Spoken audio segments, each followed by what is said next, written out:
steroid ya. Biasanya paling banyak digunakan adalah ini.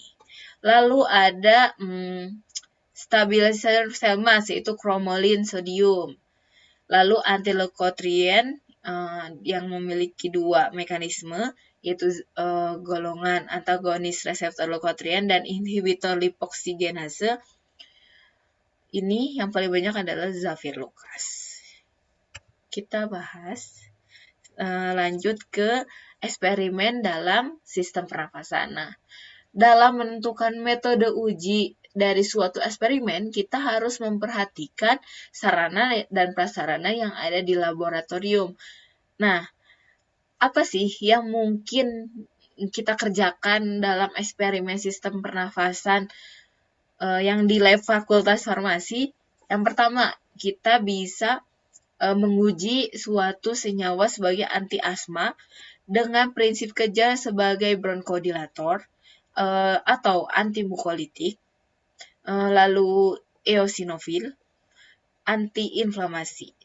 Kalau inflamasi mungkin lebih kalau di lab jarang digunakan pada sistem pernafasan ya, lebih inflamasi biasa yang sudah kalian lakukan di praktikum farmakologi yang menguji pada telapak kaki yang diinduksi hingga terjadi inflamasi. Lalu ada antitusif, yaitu untuk menguji sebagai penanganan batuk kering.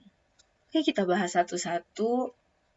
Yang pertama adalah metode uji bronkodilator. Jadi kalau yang bronkodilator ini adalah pengujian yang dilakukan dengan fungsi memperlebar luas permukaan bronkus dan bronkiolus pada paru-paru.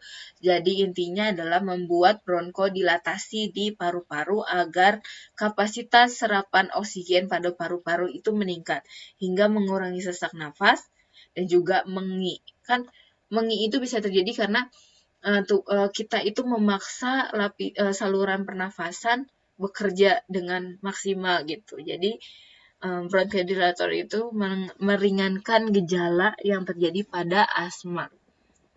Untuk uji bronkodilator ini dilakukan secara in vivo yang dilakukan menggunakan hewan marmut. Mungkin kalian pernah lihat beberapa senior kalian menguji atau melakukan TA pada uji anti asma. Hewannya yang dipakai marmut. Kenapa marmut ini dipakai? Karena marmut ini bersifat lebih tenang dibandingkan dengan tikus atau mencit. Lalu marmut ini juga lebih sensitif terhadap suatu reaksi imunologi, di mana kan kita tahu ya, asma itu disebabkan oleh suatu reaksi alergi salah satunya. Kenapa marmut ini bisa sensitif terhadap reaksi imunologi? Karena marmut ini memiliki jumlah sel basofil yang sangat banyak pada darahnya. Selain basofil juga punya sel mastosit. Yang sudah kita bahas bahwa pelepasan histamin yang menginduksi reaksi alergi disebabkan oleh degranulasi mastosit. Karena marmut ini bersifat lebih tenang, lalu memiliki sel imun yang lebih banyak dan yang berakibat pada aktivitas yang lebih sensitif, maka marmutlah yang dipilih pada uji bronkodilator. Jadi ini mekanisme dari bronkodilator. Tadi kan udah disebutin ya, bronkodilator itu ada 3 mekanisme. Yang pertama beta-2 agonis, lalu ada turunan santin, yaitu teofilin, lalu ada antagonis muscarinic atau antikolinergic. Nah, kalau beta-2 agonis ini, ya, yang beta-2 agonis ini, dia itu berfungsi dengan mengaktifasi reseptor beta-2 dan yang berefek pada memberikan relaksasi pada otot bronkus. Tadi udah disebutin ya, contohnya ada salbutamol atau almeterol, lalu terbutalin, fenoterol, salmeterol, dan lain-lain. Lalu beta-2 agonis ini ketika menstimulasi reseptor beta-2 yang ada di trakea dan juga di bronkus, nah ini kan normal ya. Lalu ini kan penampang bronkus atau bronkiolus yang terjadi kontraksi terus-menerus, terjadi bronkospasme dan diberikan dengan maka kita berikan obat beta 2 agonis, di mana di sini terdapat reseptor beta 2.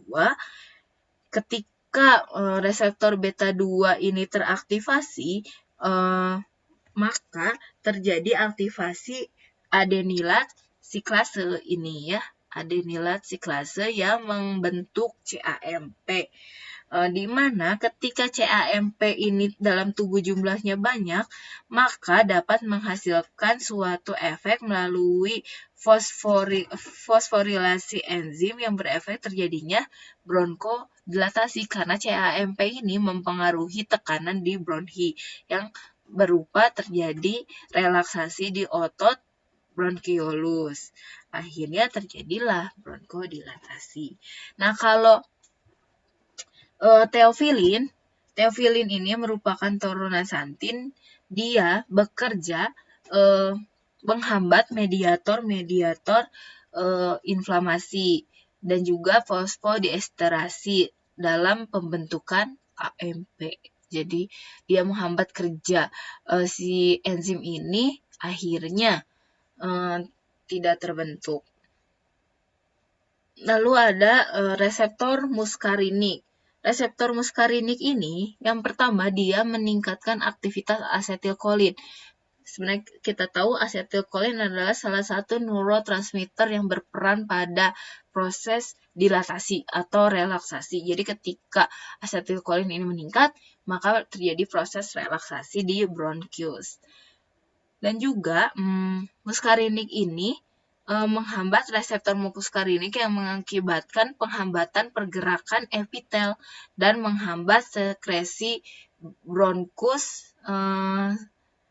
sehingga proses relaksasi di otot polos yang ada pada bronkiolus ataupun trakea cepat terjadi. Akhirnya proses otot polos ini yang ada di bronkius mengalami relaksasi, terjadi pelebaran kembali pada saluran pernafasan. Akhirnya bisa lancar kembali bernafasnya.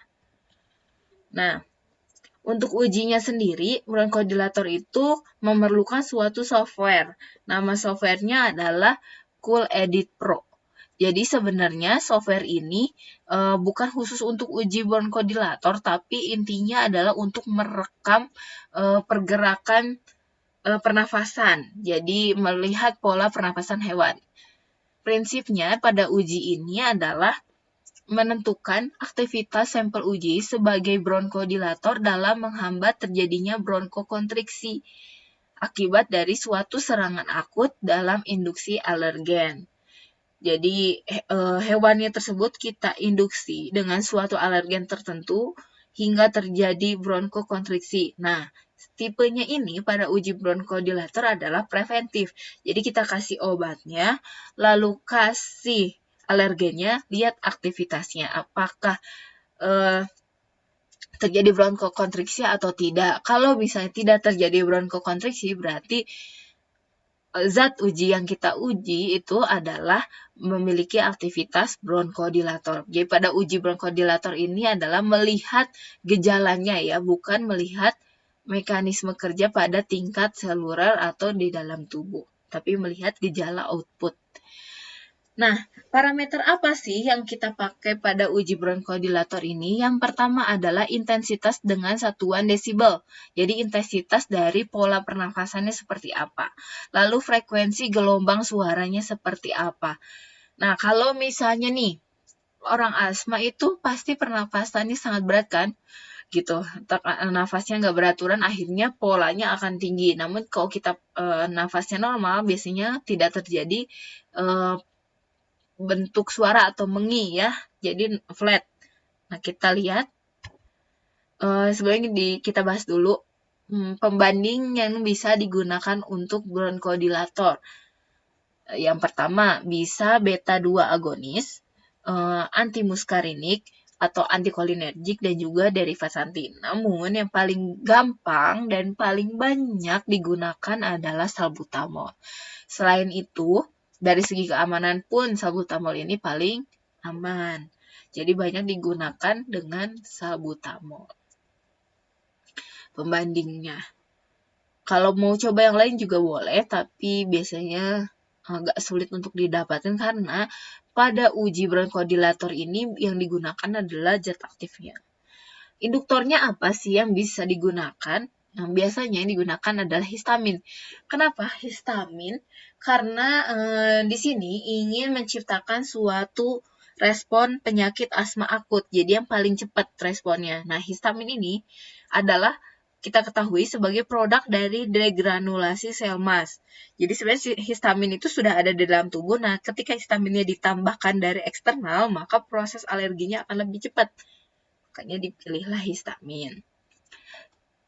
Karena histamin ini dapat menyebabkan bronkokontriksi otot polos dengan cara berikatan pada reseptor H1. Yang dimana ketika terjadi proses bronkokontriksi itu karena terjadi peningkatan permeabilitas kapiler, lalu menghambat proses vasodilatasi, dan juga meningkatkan proses kontraksi. Ini adalah contoh pengujian pada uji bronkodilator. Nah, kita sambungkan alat. Nah, ini alatnya. Alat ini terhubung dengan mikrofon. Nah, ini bisa dilihat ya, ini tuh mikrofon yang terhubung dengan laptop dan akan merekam pola pernafasan dari marmut dengan software Cool Edit Pro. Nah, ini kalau misalnya nanti kita ada contoh gambarnya ya. Jadi, apa yang perlu diperhatikan pada uji bronkodilator ini? Yang pertama, suasana ujinya itu harus sunyi. Jadi harus tenang.